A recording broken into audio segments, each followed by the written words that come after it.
जय जगन्नाथ आपण मानक प्रज्योतिषवाल को स्वागत। फगुण मास परी चैत्र मास आरंभ होता है। चैत्र मासरे माँ मंगलाकर विशेष भाव में पूजा अर्चना करा जाए। मंगलवार रे 3 मार्च आमर दोल पूर्णिमा थिला, से दिन ग्रहण लगी 3 मार्च रे आमर दोल पूर्णिमा थिला बा फगुण पूर्णिमा थिला। तो 4 मार्च रु आमर चैत्र मास आरंभ हो जाइथिला। तो 4 मार्च रु 4 मार्च बुधवार रु 2 एप्रिल माने 2 एप्रिल गुरुवार पर्यंत आमर चैत्र मास रोचे। तो सही हिसाब रे देखले गोटे मास भितर आमर 4 पाली मंगलवार रोचे।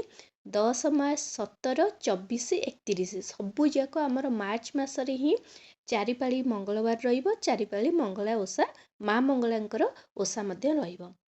एही चैत्र मंगलवार रे काहाको पूजा करा जाए। चैत्र मंगलवार रे आमर माँ मंगला को विशेष भाव में पूजा करा जाए। से चैत्र मासरे चैत्र नवरात्र मध्य आरंभ होता है। सृष्टि आरंभ रे आद्य शक्ति को आमर पूजा अर्चना करा जाए। देवींकर मूल रूप होची आमर माँ मंगला। ठीक अच्छे से देवींकर जेहेतु मूल रूप चंड चंडी तांको अलग अलग नाम रे तांको आवाहन करा जाए। तेणु माँ मंगला को पूजा करा जाए।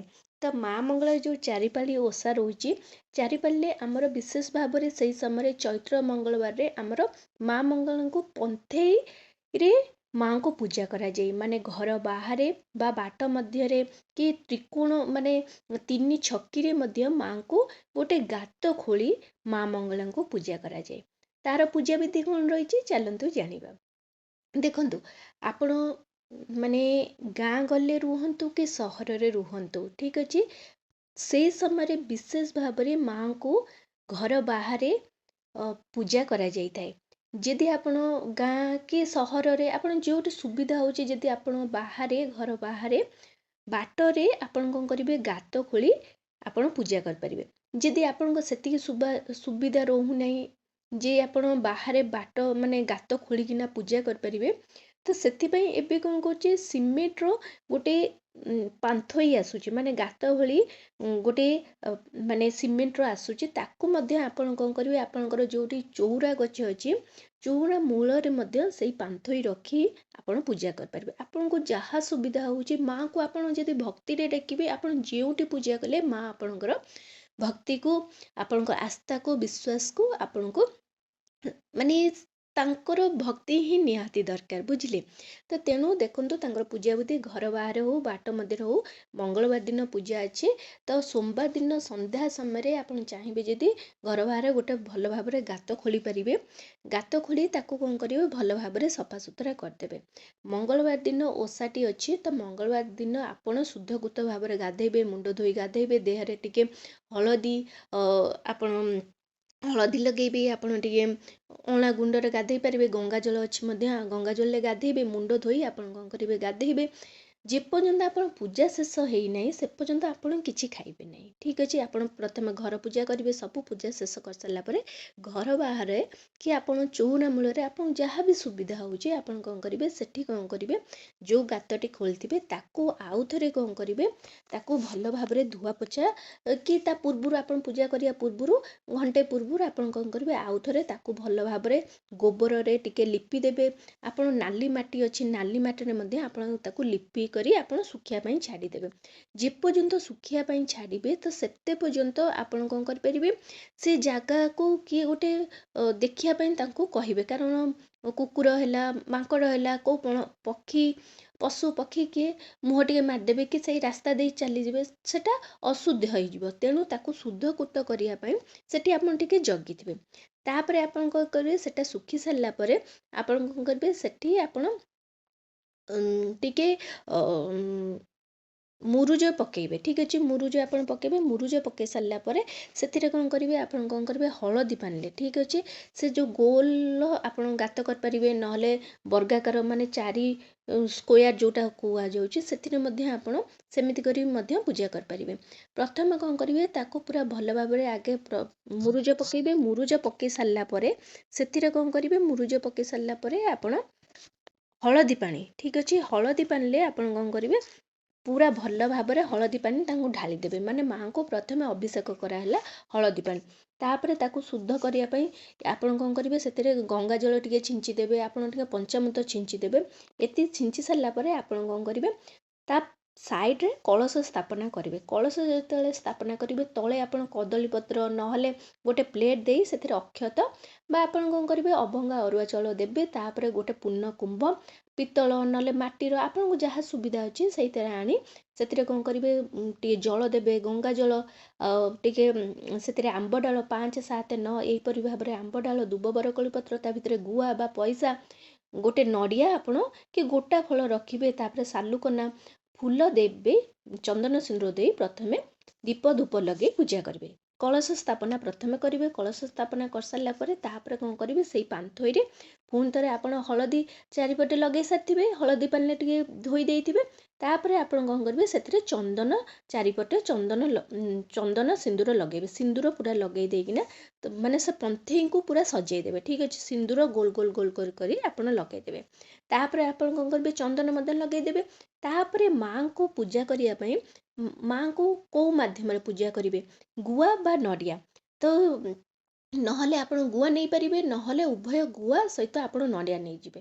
ତ ଗୁଆ ଆଉ ନଡ଼ିଆକୁ ପ୍ରଥମେ କ'ଣ କରିବେ, ହଳଦୀ ପାଣିରେ ଟିକେ ଭଲ ଭାବରେ ଧୋଇଦେବେ।